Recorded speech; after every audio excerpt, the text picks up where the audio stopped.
자, 이제 오늘 함께 이제 우리가 또 말씀 우리가 또 같이 이제 보도록 하겠습니다. 오늘 아무것도 나오지 않기 때문에 이제 제가 이제 다 이렇게 말씀을 해드릴게요. 오늘 제목 여러분 이제 주보를 보셔서 알겠지만 내 떡을 물 위에 던져라라고 메시지 주제를 잡았습니다. 1절에 나와 있는 말씀이죠. 이제 벌써 이제 우리가 11장으로 왔어요. 이제 다음 주 그리고 그 다음 주면 전도서 시리즈가 끝납니다. 네, 전도서 시리즈가 끝나게 되고 벌써 이제 전도서의 결론 부분에 우리는 도달했습니다. 전도서의 전체적인 좀 개관을 우리가 좀 정리하면 전도서 1장부터 6장까지 이제 솔로몬 또 이 전도자는 해 아래의 인생이 모든 것이 불확실하고 불만족스럽고 절망적인 것이다라고 우리에게 이야기를 했습니다. 그리고 7장부터 11장까지는 이 절망적인 세상에서 지혜롭게 사는 비결이 무엇인가에 대해서 7장부터 또 11장까지 그래서 이렇게 살아라 하면서 우리가 지혜가 무엇인가 좀 이야기했죠. 초상집이 잔치집보다 나은 이유, 그리고 또 지혜자는 도대체 누군가, 또 산개가 나은 이유, 또 뭐 지난주 이제 파리 한 마리까지 해서 지혜롭게 산다는 건 그럼 어떻게 살 것인가에 대해서 또 7장부터는 쭉 다뤄왔어요. 그리고 오늘 이제 이 11장은 7장에서 10장까지의 내용을 연결해 주면서 그리고 이제 마지막 12장 결론으로 가는 이제 연결고리 역할을 해주는 과정이 다리 역할을 해줍니다. 12장에 이 본격적인 완전한 이 전도서의 결말로 들어가기 전에 전도자는 우리가 어떻게 사는 게 지혜롭게 사는 것일까? 청년들아, 이 땅을 사는 게 어떤 것이 지혜로운 것인가를 마지막으로 권면하죠. 우리 제 모니터를 좀 줄여주세요. 여기서 많이 울리는 것 같아요. 제 모니터를 좀 줄여주시고 마지막으로 어떻게 지금 권면하는가? 11장. 그러니까 결론과도 같은 부분인데 이 부분에서 무엇을 이야기하고 있을까요? 한번 우리가 11장을 이제 좀 볼 텐데 자, 우리가 1절과 2절 말씀 우리 같이 한번 다시 읽어보도록 하겠습니다. 1절과 2절 자, 성경책을 어플로 여러분들은 좀 키시고 보시면서 1절과 2절 같이 한번 읽어보겠습니다. 시작.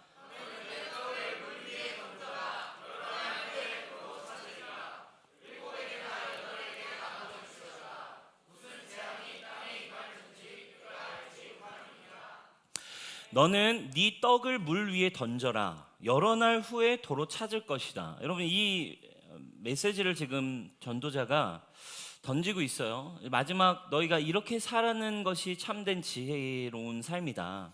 이렇게 살아라. 청년의 때의 창조주를 기억하기 위한 지혜 이거래요. 마지막으로 하고 싶은 얘기가 이거예요. 여러분 이 말씀이 그냥 읽어봐도 이게 무슨 내용일까 싶을 만큼의 난해한 말씀이에요. 실제로도 이 말씀은 굉장히 신학적으로도 성경적으로도 굉장히 난해합니다. 그래서 이 성경에 대한 해석이 크게는 거의 대부분의 해석은 좀 비슷하게 이렇게 가는데 이 해석이 이 1절에 대한 해석이 거의 정반대의 두 가지의 해석이 지금 같이 어떻게 보면 공존하고 있어요. 그죠?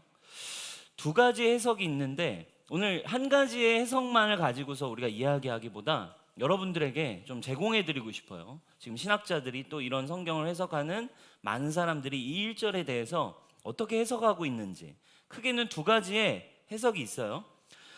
첫 번째 해석과 두 번째 해석을 여러분들이 한번 들어보시면서 한번 오늘의 말씀이 전도자 우리를 어디로 인도할지를 여러분들 한번 좀 들어보시면 좋을 것 같아요.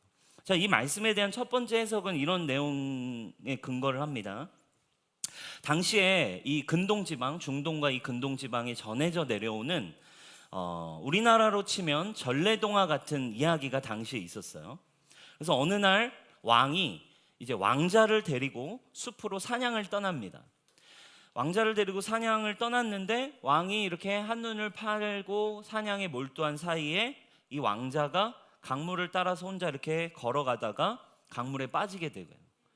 그래서 강물에 빠지게 된 급물살을 타고 나무 토막에 기대어서 강물을 둥둥 떠내려 이렇게 죽음의 위기를 가지고 이제 떠내려 가다가 아무도 없는 이제 모래섬, 무인도 같은 모래섬에 혼자 이렇게 고립되게 된 거예요. 가까스로 살아난 거죠. 그러니까 먹을 것도 아무것도 없는 막막한 상황이었어요. 그런데 그렇게 이제 정신없이 그 모래섬에서 아침에 눈을 떴는데 저쪽 상류에서 자루 하나가 물에 둥둥 떠서 자루 하나가 다가오는 거예요. 그래서 그 자루가 뭐지 하고서 그걸 건져 열어봤더니 그 자루 안에는 하루 동안 내가 먹을 수 있는 음식이 담겨져 있는 거예요. 그리고 그 자루에는 모하메드 하산이라고 하는 이름이 붙어 있었어요. 그리고 신기하게 그날 그 자루에 있는 음식을 감사하게 먹게 됐어요. 그리고 그 다음 날도 자루가 물에 또 오는 거예요. 그리고 그 다음 날도 식량이, 그 자루에 담긴 식량이 매일 같은 시간에 둥둥둥둥 떠서 다가오는 거죠. 그리고 그 식량에 의지해서 이 왕자는 그 무인도에서 모래섬에서 몇 달을 살 수 있게 됐고, 이제 왕자를 막 수소문해서 전국을 찾던 이 군사들을 통해서 이 왕자가 발견이 됐고 무사히 몇 달 만에 죽지 않고 구출을 할 수 있게 된 거죠. 그러니까 죽은 줄 알았던 왕자를 찾아서 이제 이 왕이 물어봅니다. 왕자야, 너 도대체 그런 상황에서 어떻게 살아남았니? 왕자는 날마다 모하메드 하산이라고 하는 이름이 쓰여져 있는 자루가 나에게 왔고 그 안에 날마다 내가 먹을 일용할 음식이 들어 있었다, 이런 이야기를 이제 하죠. 그래서 왕이 너무 감사하잖아요. 수소문해서 모하메드 하산이라고 하는 사람을 찾죠. 그래서 평범한 농부로 살아가고 있던 이 모하메드 하산이라는 사람을 실제한다는 걸 알게 됐고 실제로 그 사람을 찾아냈어요. 너무 고마운 우리 왕자의 생명의 은인인 이 하산에게 왕이 이제 질문합니다. 아니, 당신 무슨 생각으로 그 음식에 자루를 넣어서 그렇게 어떻게 보낼 생각을 했습니까? 그랬더니 하산이 이야기를 하는 거죠. 오래전부터 내려오는 이야기가 있습니다. 왕께서는 이 이야기를 모르시나요? 저희 아버지도 저에게 늘 해주셨던 이야기가 있습니다. 네 양식을 물에 던져라. 그러면 언젠가 네가 그것을 찾게 될 것이다 라고 말씀하셨다는 거예요. 저는 이게 진짜일까 늘 궁금했고 제가 농부가 되어 제가 거둔 양식을 이제 자루에 넣어서 강물에 저는 띄어보내기 시작했습니다. 그런데 마침 정말로 왕자님이 그 자루에 담긴 음식을 먹게 됐고 궁궐로 돌아오게 됐다니 정말 저도 놀랍습니다. 여러분, 지금 이 이야기가 솔로몬의 전도서가 먼저일지 아니면 이 어떤 전해져 내려오는 이 이야기가 먼저인지 이 전승되는 이야기가 먼저인지는 알 수는 없어요. 그런데 학자들이 이야기하는 건 이 구전의 이야기가 먼저인지 솔로몬의 전도서가 먼저인지는 모르지만 어쨌든 이 동일한 이야기가 성경에도 나와 있고 그 지방의 전래 동화처럼 이야기에도 나와 있다는 거죠.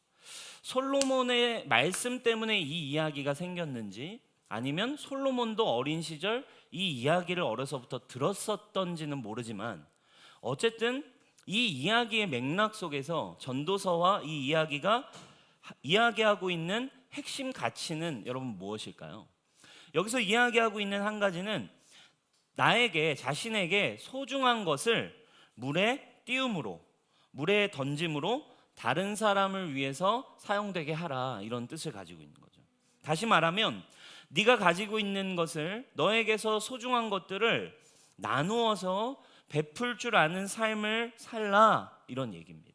그러니까 옆에 있는 사람들을 돕고 구제하고 너가 가진 재물들, 너가 가진 소중한 것들을 옆에 있는 사람들을 위해서 나누어 살 수 있는 삶을 살아라 라고 하는 메시지가 사실은 좀 오랫동안 전통적으로 이 말씀에 대한 해석이었어요. 그래서 삶을, 재물을 너가 가진 걸 이제 좀 베풀고 나눌 줄 아는 삶을 살아라. 이게 좀 첫 번째 전통적인 해석입니다. 그래서 네 떡을 물 위에 던져라 라는 말은 일반적으로 구제하는 삶을 살아가라 라는 말로 이해가 되어 왔어요. 7이나 8이라고 하는 숫자는 7이 완전수입니다. 그 당시 유대인들에게 완전수예요. 그래서 내가 만나는 이제 모든 사람들을 말하는 거예요. 네가 만날 수 있는 모든 사람들에게 네가 베풀고 섬기는 인생을 살면 좋겠다, 이런 말씀을 가지고 있습니다. 이 말씀은 다시 정리하면 너에게 있는 좋은 거, 네 떡을 나눌 수 있다면 모든 사람들에게 될 수 있으면 나누는 인생을 살아라 라고 하는 것이 첫 번째 해석이에요. 이해가 되시죠, 여러분? 자, 그러면 두 번째 해석은 어떤 해석일까요? 지금 일어나고 있는 최근에 이것에 대한 두 번째 해석이 있어요. 두 번째 해석은 최근에 많은 학자들이 견해를 내고 있는 해석인데, 세번역 성경을 보면, 표준 세번역이라고 하는 성경 버전을 보면 이 해석의 관점을 그대로 사실은 가지고 번역을 해놨어요. 그래서 개역 개정, 우리가 읽은 개역 개정과 이 표준 세번역의 이 성경의 내용은 완전히 달라요. 제가 한번 읽어드릴게요. 세번역 1절과 2절에는 이렇게 메시지가 나와 있습니다. 돈이 있으면 무역에 투자해라. 여러 날 뒤에 너는 이윤을 남기게 될 것이다. 2절, 이 세상에서 네가 무슨 재난을 만날지 모르니 투자할 때는 7이나 8로 나눠하라. 엄청난 거의 재테크에 대한 말씀이죠. 깜짝 놀랐어요. 근데 돈이 있으면 무역에 투자하래요. 이윤을 나중에 남기게 될 거예요. 그리고 잊지 않아요. 분산 투자하는 걸 잊지 마라. 한 곳에 꼬라박지 말고 어떤 일이 생길지 모르니까 분산 투자하는 거 잊지 마라. 이렇게 얘기를 해주고 있어요. 자, 우리 개역개정에는 네 떡을 물 위에 던져라 라고 나왔어요. 이 말을 세번역은 무역에 투자해라 라고 말하는 거죠. 왜 이런 해석이 나올까요? 이 해석이 나오는 이유는 당시에 여러분 그 지방에 가장 왕성하고 돈이 되는 사업이 바로 이제 해상무역이었어요. 이스라엘도 이제 지중해 쪽에 있었죠. 그 지중해를 맞닿아 있는 곳에 있었기 때문에 당시에 해상무역이 굉장히 활발하게 이루어지던 때였어요. 쉽게 말하면 배에 네 곡식과 네 돈을 실어서 보내라. 해상무역에 투자해라. 해상무역이 잘 나가니까 네가 이것을 투자한다면 네가 많은 이윤을 남기게 될 것이다. 그렇죠? 그리고 그것을 할 때에는 언제나 망할지 모르니까 분산 투자를 꼭 잊지 마라. 그러니까 해상무역을 열심히 하면서 분산 투자해라. 이런 말로 해석이 되고 있어요. 자, 여러분, 지금 두 가지의 해석, 지금 이 본문에 대한 두 가지의 해석이 갈려요. 좀 옛날에는 전통적으로 첫 번째 해석으로 주로 설교를 많이 했고 이것을 그렇게 받아들였고, 조금 최근에는 여러 가지 이제 그 시대 상황과 배경들을 이해하면서 이 말씀이 그 세번역이라고 하는 성경 실제로 이렇게 번역을 해놨죠. 그죠? 여러분, 뭐가 맞을까요? 여러분, 뭐가 맞는 것 같아요? 자, 1번이 맞는 것 같다. 1번이 맞는 것 같다. 손. 자, 나는 2번이 맞는 것 같다. 2번이 맞는 것 같다. 대부분은 모르겠다네요. 네. 네. 전도자가 마지막으로, 그러니까 왜 이 두 해석이 가능하냐면 이 두 해석 다 11장의 전체 맥락 속에서 다 설명이 돼요. 그죠? 이 뒤에 내용을 다 읽어보면 첫 번째 해석이나 두 번째 해석 모두가 11장의 내용 안에서 다 해석이 되는 일리가 있는 내용입니다. 그럼 여러분, 도대체 전도자가 우리에게 나누고자 하는 메시지는 어떤 해석일까요? 무엇이 정말 우리에게 주고자 하는 지혜냐는 거죠. 베풀고 나누는 일일까요? 아니면 지혜로운 사업을 청년의 때에 잘 해라. 정말 지혜롭게 투자하고 지혜롭게 얻을 수 있는 이 지혜, 그리고 때에 맞게 정말 용기를 갖고 모험할 수 있는 이거를 가져라. 이게 여러분 맞는 말일까요? 이거에 대한 결정은 좀 잠시 뒤로 좀 보류하고, 이거에 대한 결정을 좀 보류하고, 이것을 우리가 해석할 수 있는 지혜가 좀 필요한 것 같아요. 이제는 우리가 이 말씀을, 이 지혜의 관점을 이야기하고 있는 신약의 관점으로 그럼 한번 우리가 이 말씀을 한번 보도록 할게요. 예수 그리스도, 지혜이신, 참 지혜이신 예수 그리스도의 어떤 해석, 그리고 성경적인, 그리고 신약과 연결될 수 있는 연결고리들을 우리가 좀 맞춰서 복음적으로 우리가 한번 해석하는 것이 우리에게 답을 줄 수 있을 것 같아요. 이해가 되시죠? 그럼 여러분, 우리가 이 신약의 관점, 예수 그리스도의 관점, 성경을 관통하고 있는 관점 안에서 솔로몬이 말한 네 떡, 이 떡은 여러분 무엇으로 해석되어야 할까요? 사랑하는 여러분, 솔로몬이 말하고 있는 이 떡은 사실 무엇입니까? 바로 이 땅에 생명의 떡으로 오신 예수 그리스도를 상징합니다. 아멘. 아멘. 네. 아멘. 네. 아멘 하셔야 됩니다, 여러분. 네. 요한복음 6장 35절에 이렇게 나와 있어요. 예수께서 이르시되 나는 생명의 떡이니 내게 오는 자는 결코 줄이지 아니할 터요 나를 믿는 자는 영원히 목마르지 아니하리라. 제가 한번 다시 읽어드리겠습니다. 예수님이 말씀하신 거예요. 예수께서 이르시되 나는 생명의 떡이니 내게 오는 자는 결코 줄이지 아니할 터요 나를 믿는 자는 영원히 목마르지 아니하리라. 예수님은 자신이 생명의 떡이다. 내게 오면 줄이지 않고 나를 믿으면 목마르지 않다라고 약속하셨어요. 그런데 여러분, 앞에 나와 있는 앞에 33절에는 요한복음 6장 33절에는 이렇게 쓰여 있습니다. 하나님의 떡은 하늘에서 내려 세상에 생명을 주는 것이니라. 하나님의 떡은 하늘에 내려 세상에 생명을 주는 것이라 이렇게 얘기해요. 자, 우리 1절을 기억하죠? 너는 네 떡을 물 위에 던져라 여러 날 후에 도로 찾게 된다.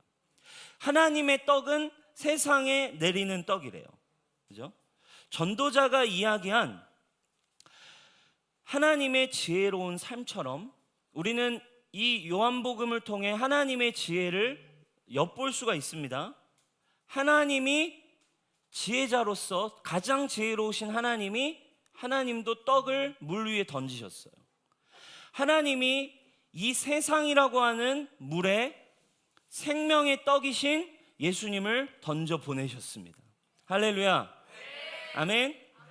여러분, 하나님이 물 위에 던지신 떡은 바로 누구라고요? 예수님이십니다. 생명의 떡인 예수님을 세상이라고 하는 물 위에 던지셨어요. 그리고 그 떡은 물 위에 던져져서 생명의 떡이신 예수님은 이 땅에 던져져서 죽음을 당해서 사라졌습니다. 근데 뭐래요? 떡을 물 위에 던지면 여러 날 후에 도로 찾게 된대요.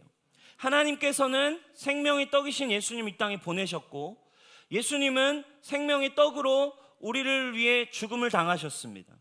우리에게 죽으셨어요. 그러나 며칠 후에 하나님은 예수님을 던지셨지만 예수님 죽으셨지만 사흘 후에 하나님은 예수님을 도로 찾으셨습니다. 부활의 생명으로 하나님은 예수님을 다시 찾으셨다 이 말입니다. 아멘.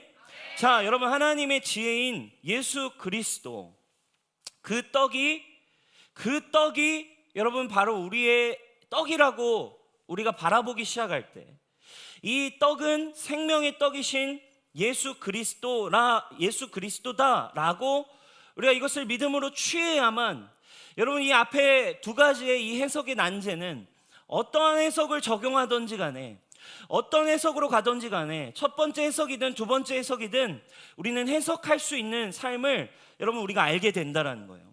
그럼 여러분, 이 떡이 예수 그리스도, 이 진정한 생명의 떡은, 우리에게 있는 이 떡은 예수 그리스도다라고 우리가 믿었을 때 여러분 첫 번째 해석은 우리에게 어떻게 적용될까요? 나의 재물이 아니라 이 떡은 예수 그리스도. 그러면 이 떡을 나눈다라는 표현은 무엇을 말합니까? 여러분, 내가 가지게 된 이제 이 진리, 이 생명, 이 생명의 떡인 예수 그리스도 복음을 이제 나누는 삶이라는 것이죠. 그것이 바로 창조주를 기억하는 청년들의 삶은 이제 이 생명의 떡을 나누어 줘라. 이제 베풀고 이것을 전하고 이것을 흘려보내는 삶을 사는 게 마지막으로 오늘 전도자가 이야기하고 싶은 창조주를 기억하는 지혜로운 삶이라고 이야기하고 있습니다. 오늘 간증했어요. 오늘 두 형제가 간증을 했죠. 예수님을 알고 생명의 떡인 예수님을 먹게 되자 이 둘의 간증이 동일합니다. 결론이 동일해요. 이제 이 생명의 떡을 제가 나누고 싶습니다. 둘의 결론이 똑같았어요. 그죠? 나에게 생긴 이 생명의 떡을 저도 이제 저만 처먹지 않고 이제 나누는 삶을 살고 싶습니다. 근데 그 삶이 오늘 주님이 주신 지혜예요. 하나님이 세팅하신 지혜입니다. 그 삶은 더 풍성한 열매로 되찾게 될 것입니다. 오늘 4절 11장 4절 우리가 한번 볼까요? 4절 말씀 우리 같이 한번 여러분들이 한번 읽어주시면 좋겠습니다. 시작.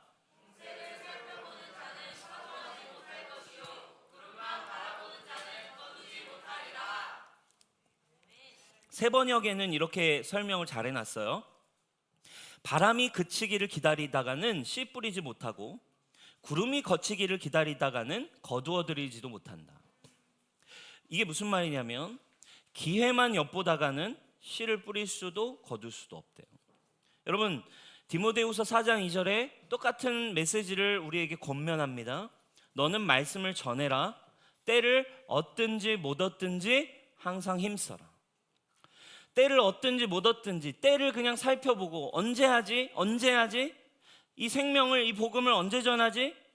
언제 나도 이 생명을 좀 전하지? 이렇게 하고 있다가는 아무것도 할 수 없대요. 근데 분명히 얘기합니다. 때를 얻든지 못 얻든지 복음을 전하래요. 사랑하는 여러분, 이것이 여러분들의 예수 그리스도를 가진 자의 지혜가 되기를 축원합니다. 예수 그리스도를 여러분 경험했는데 아직 이것이 여러분들에게 더 경험되지 않습니까? 여러분 한번 전하기 시작해 보시기를 축원합니다. 좋기만 한 여러분을 정말 그냥 여러분 적어도 예수님을 믿었다라면 뭐예요? 여러분과 삶과 관계없이 복음은 뭐예요? 예수님을 여러분들이 경험했다면 여러분들의 삶은 상관이 중요한 게 아니에요. 첫 번째 전적인 하나님의 사랑을 여러분들이 경험했다라는 거예요. 정말로 값없는 은혜를 나에게 주셨고 이 세상 그 무엇보다 하늘에 계신 하나님이 이 땅에 내려오셔서 나를 위해 죽고 나를 정말 사랑하셨다라고 하는 메시지를 우리가 받았지 않습니까? 할렐루야. 그러면 여러분들의 삶에 어떤 문제나 상황과 관계없이 그저 그냥 그 메시지 자체를 먼저 여러분 나눌 수 있기를 주님의 이름으로 축복해요. 아멘. 삶으로 전도할게. 여러분 전도하기 싫은 사람이 가장 많이 하는 얘기가 삶으로 전도하겠습니다예요. 그죠? 사실은 여러분 먼저 그냥 그 이야기 자체를 여러분들이 이야기해 보기 시작해 보세요.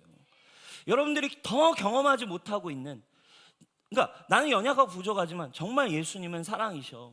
정말 예수님은 너를 사랑하시고 나를 사랑하셔. 물론 나의 삶에 부끄러움이 있을 수 있죠. 그러나 그것과 관계없이 여러분 나는 부족한데 정말 예수님은 진리이고 사랑이셔. 왜? 여전히 이렇게 연약한 나를 정말 사랑하시는 예수님 내가 믿거든. 여러분 전해보기 시작하세요. 여러분들에게 더 큰 생명이 그때 경험될 수 있는 거예요. 아멘. 전도자의 삶을 시작해 보십시오. 그것이 여러분 창조주의 지혜를 더 누리게 되는 여러분 비밀 이름을 여러분들 알게 될 것입니다. 그러나 혼자 꽁해가지고 나는 힘들어, 나는 잘 못해, 나는 성향이 이래, 나는 원래 기질이 이래. 여러분 이것으로 여러분 하나님의 그러면 결국 뭐예요? 내가 내 힘으로 내 방법으로 하나님 사랑을 더 알아가겠다. 11장 5절 6절에 세 번역의 말씀을 제가 읽어드릴게요. 바람이 다니는 길을 네가 모르듯 임신한 여인의 태에서 아이의 생명이 어떻게 시작되는지 네가 알 수 없듯 만물의 창조자 하나님이 하시는 일을 너는 알지 못한다. 아침엔 씨를 뿌리고 저녁에도 부지런히 일해라. 어떤 것이 다 잘 될지, 이것이 잘 될지 저것이 잘 될지 아니면 둘 다 잘 될지 알 수 없기 때문에. 생명과 열매를 맺게 하시는 주권이 누구에게 있대요? 5절에 이렇게 나오는 거예요. 창조주 하나님이 하시는 일을 니는 알 수 없다. 생명의 일을 하시는 생명의 때, 생명에 관해서 네가 언제 생명이 잉태되는지, 언제 거듭나는지, 언제 태어나는지, 뭐가 어떻게 한 일이 어떤 일로 열매를 맺게 될지 니는 알 수 없다. 그러나 너는 믿음으로 그냥 최선을 다해라, 이런 메시지거든요. 여러분 고린도서 3장 6절을 보면 똑같은 메시지를 바울이 이야기하고 있습니다. 나는 심었고 아볼로는 물을 주었으되 오직 하나님께서 자라게 하셨다. 할렐루야. 그렇기 때문에 뭐 하라는 거예요? 너는 그냥 나누라는 거예요. 네가 나누고 네가 순종하고 네가 전하면 태어나게 하고 잉태되게 하고 언젠가 그의 마음에 믿음이 막 들어가고 걔에게 일어나는 일은 언제 일어날지 모르는 일이라는 거예요. 할렐루야. 여러분 그 깡패 출신의 옛날에 일제시대에 목사님, 유명한 목사님 있으시지 않습니까? 그 예수천당 불신지옥이라는 그 말 여러분들이 좀 싫어하시죠 요즘은? 예? 어른들이 많이 하시니까. 근데 여러분 이 말을 한국 교회가 많이 하는 이유가 있어요. 김익도 목사님이라고 하는 이 목사님이 예수천당 불신지옥이라고 하는 이 코멘트를 만드신 분이고 이걸로 본인이 전도하셨어요. 왜? 일제시대 때 전도를 해야 되는데 막 쫓겨다니는 거예요. 너 복음 전하지 마 하면서 쫓겨다닙니다. 그러니까 이분이 아주 심플하고 아주 간단하게 1초 만에 전도할 수 있는 방법을 만드신 거예요. 가가지고 예수천당 불신지옥 하고 가는 거죠. 설명하기 어려우니까 예수님을 당신을 사랑하셔서 예수님을 믿으면 구원받고 믿지 않으면 결국 하나님을 알지 못하고 죽음에 이르게 됩니다. 이거를 그냥 짧고 간단하게 예수천당 불신지옥 하고 도망치고 또 가서 전하고 도망치고 하루는 이제 일본 순사들에게 쫓기고 전도하지 말고 예수님 믿지 말라고 핍박 속에서 하루는 순사에게 지나가다가 순사가 자기를 막 이렇게 잡아가지고 저기하고 잡으려고 할 때 이제 잡힌 거예요. 그래가지고 이 순사에게도 귓속말로 예수천당 불신지옥 하고 도망간 거죠. 막 도망치고. 근데 여러분 놀라운 일이 일어나요. 그 한국 사람이었지만 그러니까 어떻게 보면 그러니까 일본 편에서 일을 하시던 조선인인 거죠. 근데 그분이 예수천당 불신지옥이라는 말이 이 순사의 기억 속에서 막 하루 종일 떠나질 않는 거예요. 그죠? 예수천당 불신지옥, 예수천당 불신지옥, 예수천당 불신지옥. 밥을 먹는데도 예수천당 불신지옥. 잠을 자려고 하는데 계속 머릿속에 여러분 예수천당 불신지옥, 예수천당 불신지옥. 상상해 보세요. 이게 막 귀 속에서 계속 들려오는 거예요. 사랑하는 여러분 간증이 있죠? 결국 그 순사가 여러분 세례를 받고 그리스도인이 되었습니다. 여러분 우리는 어떻게 일이 될지 몰라요. 그러나 너가 이것을 전하기 시작하고 너가 이것을 누리기 시작할 때 이것은 반드시 너에게 열매로 거두게 되는 때가 온다라는 것이죠. 씨를 뿌리고 열매를 거두는 일은 언제나 하나님 나라의 복음을 전하고 영혼을 얻는 일로 비유되어지고 합니다. 여러분 오늘 전도자는 우리에게 필요한 지혜의 마지막 장면을 이렇게 마무리하고 있는 거예요. 창조주의 생명을 더 풍성하게 나누어라. 그것이 너를 더 풍성하게 하는 일이 될 것이다.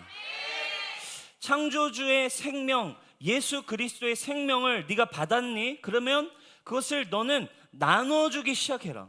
그것이 너를 더 풍성하게 하는 일이다. 이게 지혜라는 거예요. 여러분 이 비밀을 여러분 얻는 여러분들이 되기를 주님의 이름으로 축복합니다. 아멘. 네. 사랑하는 여러분, 생명을 그냥 그저 나누시기를 주님의 이름으로 축복해요. 그러니까 전도에 대한 부담을 주는 게 아니라 오늘 분명히 전도자는 얘기하는 거예요. 이게 우리의 마지막으로 너에게 주고 싶은 지혜래요. 사랑을 그저 나누십시오. 더 놀라운 것으로 여러분 돌아오게 될 것입니다. 심고 인내하십시오. 눈물로 씨를 뿌린 자들은 기쁨으로 단을 거두게 된대요. 성경이 모든 전반적인 성경책에 기록되어 있는 메시지들이에요. 뿌리고 거둘 것이다. 나누면 더 풍성해질 것이다. 심고 인내해라. 눈물이 나도 심으면 기쁨으로 거두게 될 거다. 그게 하나님의 생명의 원리이고 하나님의 지혜라고 오늘 이야기하고 있어요. 왠지 모르게 여러분 혹시 여러분들의 삶이 좀 막혀 있는 듯한 느낌이 드시나요? 신앙생활 하고 있는데 예수님 사랑하는 거는 분명한 것 같은데 뭔가 주님의 임재와 주님의 생명과 이 신앙적인 어떤 삶이 막혀 있다라는 느낌이 드시나요? 여러분 오늘 이 말씀을 붙들고 여러분 생명을 향한 순종을 시작해보는 여러분 되기를 축복합니다. 사랑을 나눠보세요. 여러분들 가진 재정을 주님 주신 감동에 따라 흘려 보내보세요. 또 여러분들 주신 재정으로 옆에 있는 지체에게 또 배고픈 친구에게 또 힘들어하는 친구에게 여러분 그게 1,000원이든 커피 한 잔이든 여러분 밥 한 끼든 또는 여러분 복음의 메시지든 그게 무엇이든지 간에 여러분 안에 있는 생명의 떡인 사랑을 담아서 흘려 보내보는 일을 시작하시길 축원해요. 아멘. 막혀 있다면 그것 밖에는 답이 없습니다. 그것을 통해 여러분들의 삶이 여러분 기쁨이 찾아오기 시작할 거예요. 막힌 혈이 뚫리듯 여러분들에게 생명이 회복되는 일이 일어나게 될 거예요. 아멘. 순종하여 흘려보내고 섬길 때 그 사람은 더 풍성해져요, 여러분. 아멘. 그래요, 정말로. 받는 것도 좋지만, 받는 거 좋아요, 여러분. 그렇죠? 받는 거 좋지만 나눠보세요. 섬겨보세요.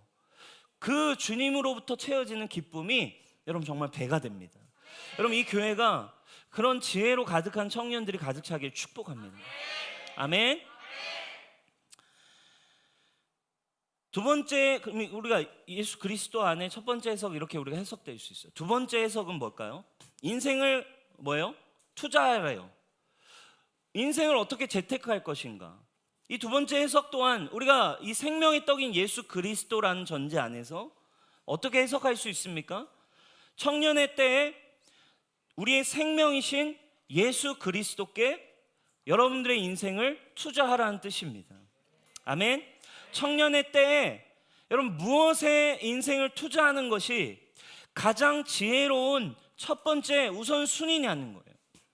떡을 물 위에 던져라, 너의 투자해라, 인생을 경영해라 라고 할 때 여러분 생명의 떡인 예수 그리스도를 향해서 인생을 투자할 수 있어야 된다는 세번역의 성경, 우리 11장 9절 10절 11장의 결론 부분에 이런 내용이 나와요. 제가 읽어드릴게요. 젊은이여, 젊을 때에 젊은 날을 즐겨라.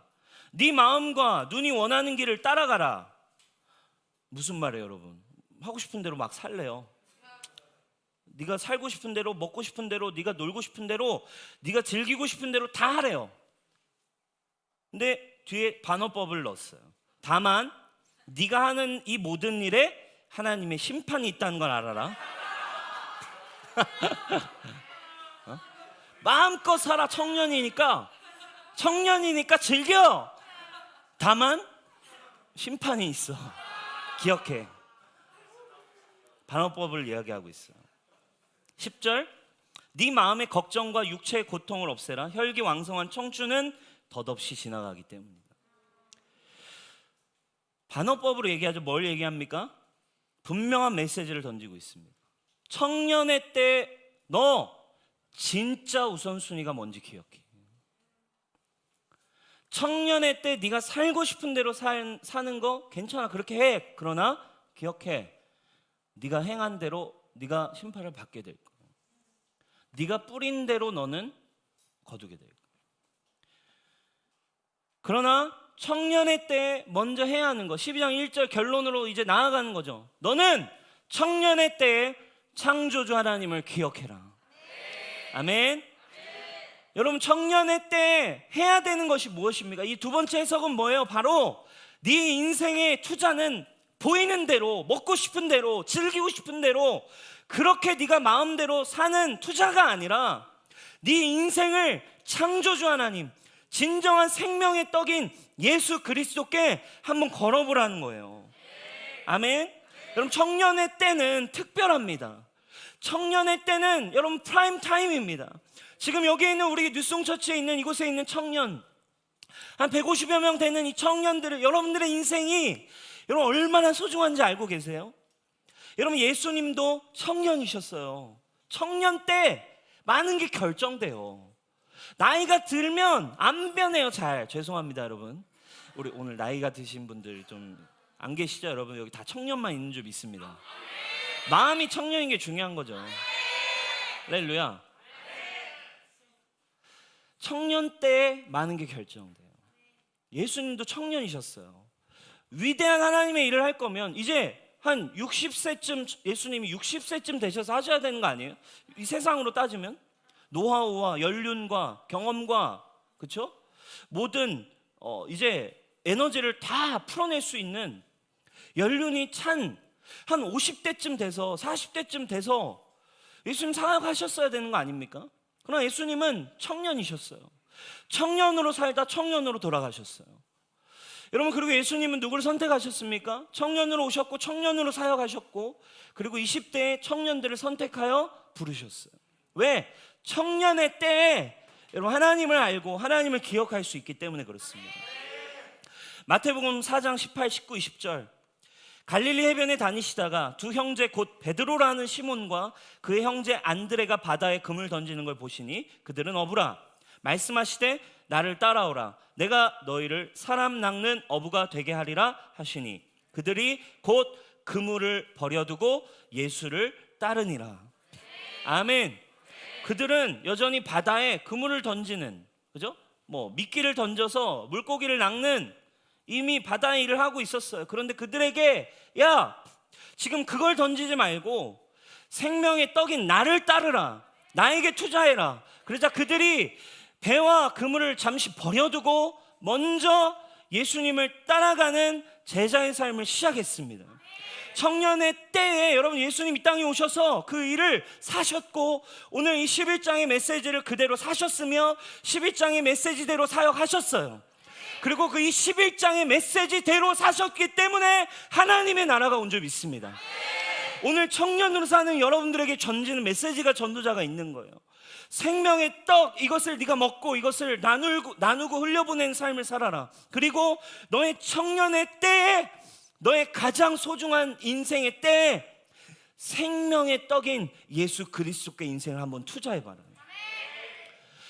역사 속의 모든 청년들이 하나님의 나라를 동일하게 예수님처럼 그래 세워가기 시작했어요. 역사 속에 정말 많은 인들은 청년의 때 청년들이 주를 위해 일어났습니다.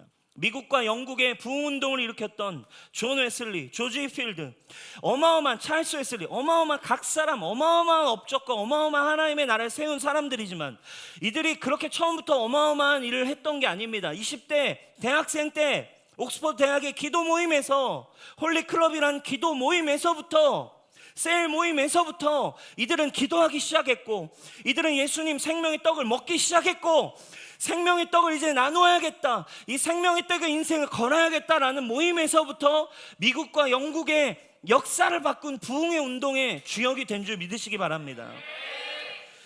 한국의 선교사로 달려오셨던 모든 선교사님, 지금 이 한국 교회를 이렇게 우리가 마음껏 예배할 수 있고 지금 마음껏 예배 못하죠, 여러분. 어쨌든 한국 교회에 이런 부흥이 올 수 있었던, 한국의 기독교, 한국의 복음을 전했던 외국의, 미국의 수많은 선교사분들 다 20대에 모든 걸 뒤로하고 이 땅에 오셔서 죽고 희생하며 20대의 청년들이었어요. 한국교회 70년대 80년대 불같은 한국의 부흥이 일어났죠. 다 무엇을 통해 일어났나요? 캠퍼스에 또 청년들의 20대들의 불같은 부흥 운동으로 한국교회가 일어나기 시작했습니다. 사랑하는 여러분, 이제 오늘 여러분들 이 11장 점점 깊어진다고 했죠, 메시지가. 저는 이런 메시지 주일 설교 때 해본 적이 별로 없어요, 여러분. 사실 여러분을 막 위로하고 막 복음의 메시지를 다루고 여러분 정말 하나님 사랑하신다 이런 메시지 우리가 많이 다뤄왔는데, 전도서를 보면 볼수록 여러분 깊어요. 본질이에요. 근데 이거 어떻게 얘기 안 할 수가 있겠어요? 성경이 얘기하고 있는데. 사랑하는 여러분, 청년의 때에 무엇을 위해 사시겠습니까? 오늘 여러분 이 9절 10절의 말씀이 여러분들에게 있기를 주님의 이름으로 축복해요. 예수 천당 불신지옥처럼 오늘 여러분들에게 들려지길 축원합니다. 보이는 대로 막 먹고 싶은 대로 마음껏 살아라. 다만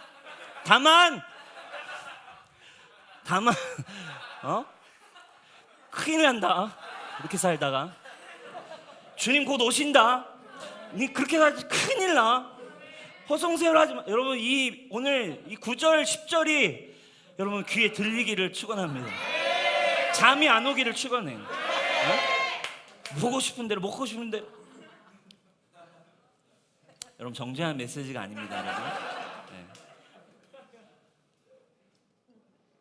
여러분. 마무리할까요? 네, 여러분 이 지금 아까 얘기했죠. 그렇게 큰 부흥이 일어났지만 지금 다시 온데간데 교회가 아무 힘을 쓰지 못하고 있어요. 교회가 7만 개가 넘거든요, 한국에. 편의점보다 많아요. 여러분 만약에 편의점 문 닫으라고 한다면 우리나라가 난리 날 거야, 안 날까요? 난리 나요. 교회는 지금 편의점보다도 많은데, 그러니까 그만큼 지금 부끄러운 일도 있어요. 교회가 그만큼 부끄럽게 살아왔어요. 크리스천들이 복음을 붙들고 오히려 그냥 자기의 떡으로 자기를 배불리는 일에 그냥 살아왔어요. 이 11장의 메시지로 살지 않고, 이 떡을 생명의 떡 예수 그리스도로 먼저 붙들지 않고 그냥 내 배를 채우는 떡으로 한국교회가 이 11장을 사실은 우리가 지금까지 살아왔던 것 같아요.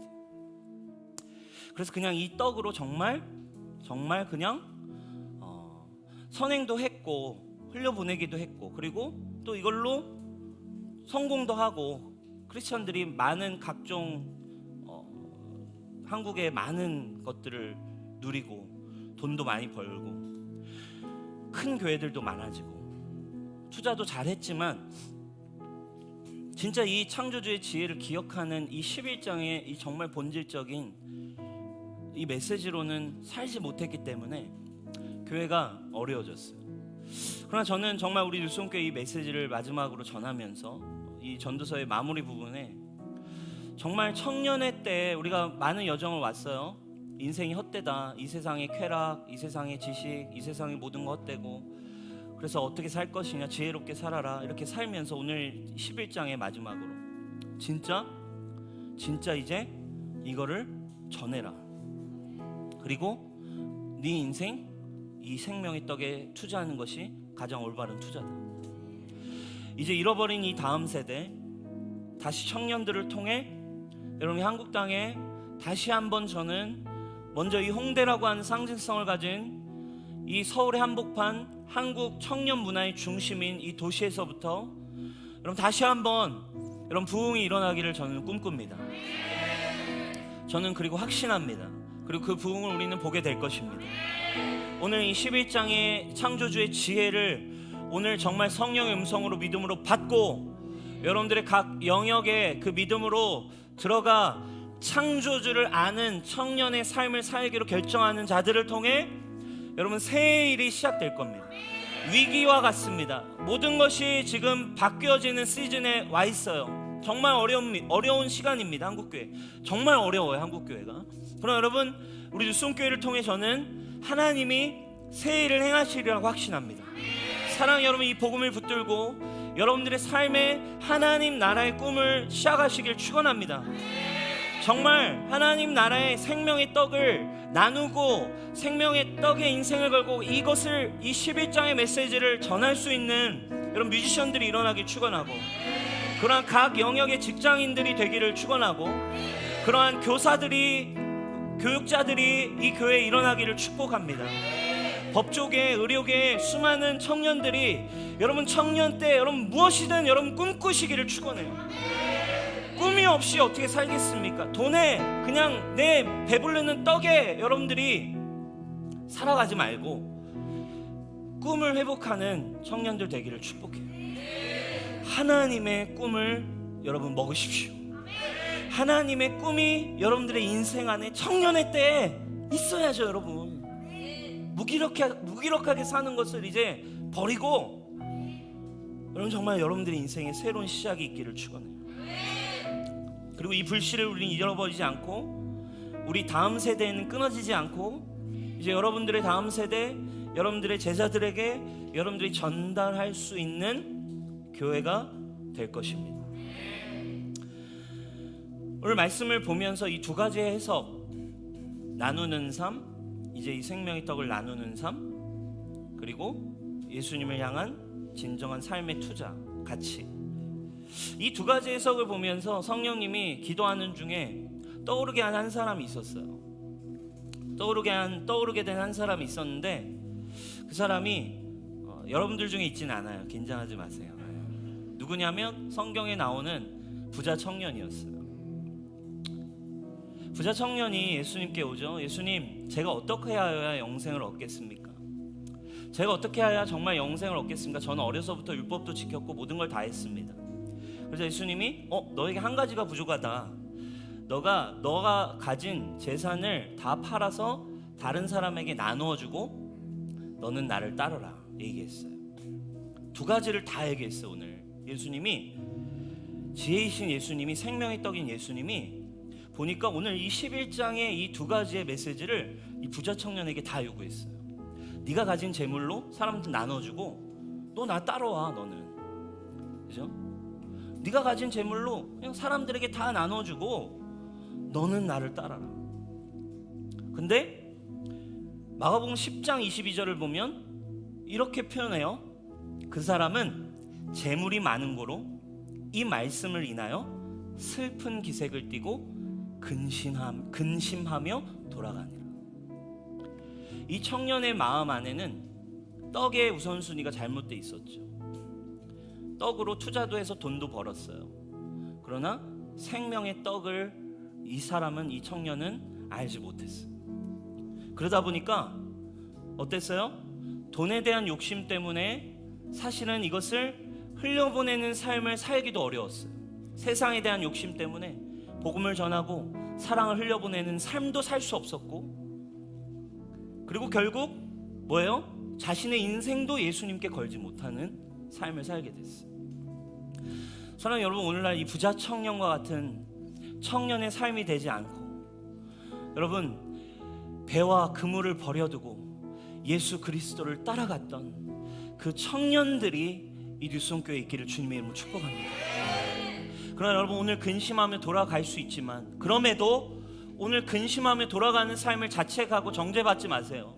근심하며 돌아가더라도 여러분, 오늘 여러분들의 그 기도가 일어나길 축원하고 제가 여러분들을 위해 기도하겠습니다. 주님, 이곳에 있는 모든 청년들의 영적인 귀에 주의 음성이 들려지게 해주십시오. 주님의 세밀한 속삭임이, 주님의 세밀한 콜링이, 주님의 그 사랑의 메시지가, 복음이, 생명의 떡인 예수님의 음성이 이곳에 있는 모든 청년들의 귀에 들어가게 하여 주십시오. 여러분, 여러분들을 도전합니다. 여러분들은 어떤 인생을 살겠습니까? 부자 청년처럼 재물이 많은 거로 나누지도 못하고 예수님께도 걸지 못하는 인생을 살겠습니까? 아니면 제자들과 같이 여러분, 하나님의 나라를 예수님과 함께 오게 했던 제자의 인생을 사시겠습니까? 저는 우리 뉴스홈교회 제자 되는 교회가 되기를 주님으로 축복합니다. 자리에 일어나겠습니다. 우리 함께 주님을 찬양하며 고백하며 나아가십시다. 빛 대신 주, 빛 대신 주, 어둠 가운데 비추사 내 눈 보게 하셨네. 예배하는 선한 마음 주시고 참 소망이 되신 주, 참 소망이 되셨네. 나 주를 경배하리, 나 주를 경배하리. 엎드려 절하며 엎드려 절하며 고백해 주 나의 하나님. 고백해 주 나의 하나님. 오 사랑스러운 주님, 오 사랑스러운 주, 존귀한 예수님, 존귀한 예수, 아름답고 놀라우신 주,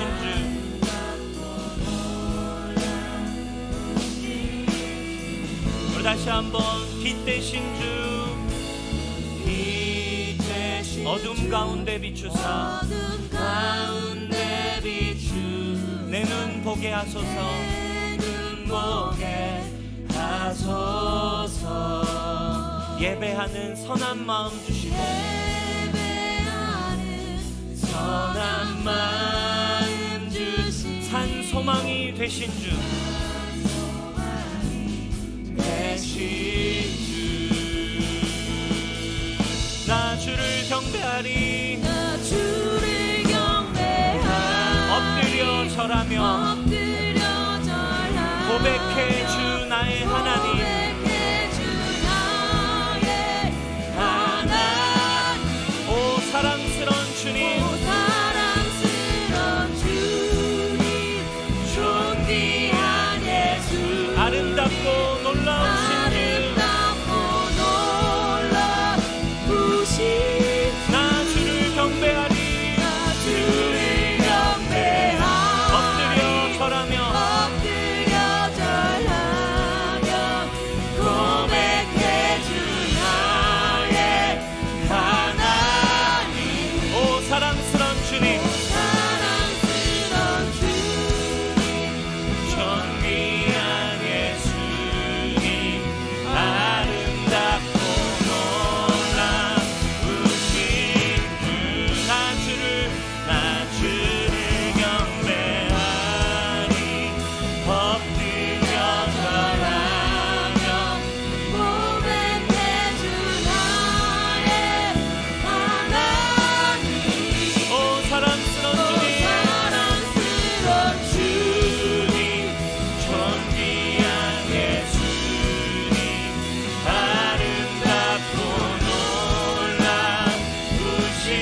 다시 한번 다할 수 없네.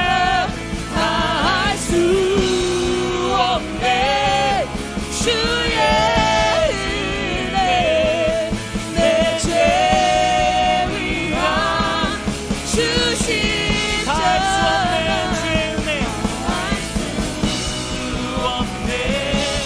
주의 은혜 내 죄 위한 주신 자가 나 주를 경배하리 엎드려 절하 고백해 주 나의 하나님 오 사랑스런 주님 존귀한 예수님 아름답고 놀라우신 주 주님 사랑해요. 주님 사랑해요.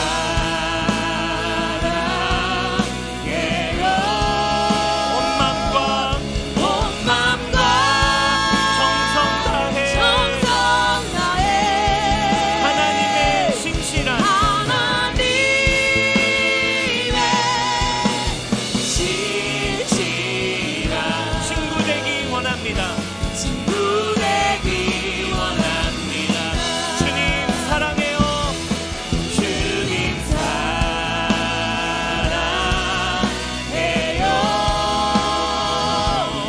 온 맘과 정성 다해 하나님의 신실한 하나님의 신실한 친구 되기 원합니다. 여러분, 여러분들이 도전하고 싶어요. 그리고 어쨌든 이 뉴스홈교회에 오셨지만 여러분 오늘 사실은 오늘 이 11장의 이 메시지는 이 뉴스홈교회가 취하고 있는 본질과 동일합니다. 그냥 여기에 와서 그냥 여러분들이 그냥 어느 정도의 그냥 위로와 안정 정도로 만족하는 교회를 찾으셨다면 여러분 그것은 우리 교회의 본질은 아닙니다. 결국 왜냐하면 그것은 똑같은 결과예요. 그냥 시간 지나다가 결국 예수님이 어떤 진짜 깊은 이 성경이 말하는 하나님의 나라를 요구할 때 부자 청년처럼 한참 신앙생활하다가 떠날 거면 여러분 이게 얼마나 안타까운 일입니까? 그러나 여러분 정말 여러분들에게 도전하고 싶은 것은 여러분 정말 한 번 사는 인생 하나님 정말 살아계시다면 하나님 정말 진짜 살아계신 하나님이시라면 우리에게 영원이라고 하는 시간이 있고 성경이 말하고 있는 영원한 나라가 우리를 기다리고 있습니다. 그리고 이 땅 가운데 주님은 그래서 하나님의 사람들을 통해 이 땅에 그 하나님이 통치하시는 하나님이 영광 받으시는 하나님의 나라가 오기를 원하고 계십니다. 죽어가고 있는 수많은 청년들이 불같이 수천 명 수많은 청년들이 다시 주님께 회복되는 일을 주님은 우리를 통해 꿈꾸고 계십니다. 그 일을 위해 여러분들의 인생을 드리기를 여러분 결단하는 여러분 기도를 여러분 촉구합니다. 그것이 이 교회의 비전이고 이것이 결국 오늘 왔다가 여러분들이 떠난다 해도 어쩔 수 없어요. 왜? 1년 뒤 2년 뒤 떠나면 똑같은 일이에요. 그러나 여러분 오늘 여러분들의 교회 오늘 이 예수님이 초대하시는 이 콜링이 여러분들의 콜링이 되기를 주님의 이름으로 축복합니다.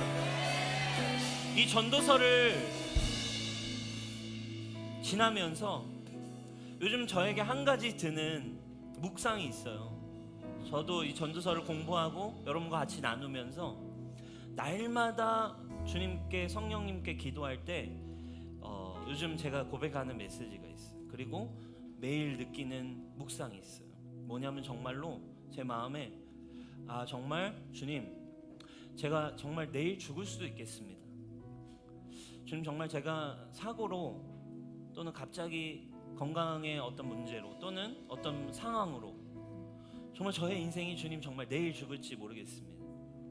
저희 두 딸을 보면서도 이런 묵상이 정말 들어요. 내가 정말 내일 이 두 딸을 보지 못하는 삶을 살 수도 있겠다. 전설을 보니까요, 성경이 얘기하고 있는 거, 우리 인생은 죽음이라는 것이 우리의 일반 운명이에요. 그리고 그 시간은 하나님이 알고 계세요. 언제일지 몰라. 그러니까 저의 인생이요, 이 묵상이 되니까 너무 단순해지는 거예요. 주님, 제가 내일 죽을지 모르겠습니다. 그러니까 주님, 저는 오늘을 주님 마지막인 것처럼 정말 살겠습니다. 정말 오늘이 저에게 주어진 마지막 날인 것처럼 살아가기 원합니다.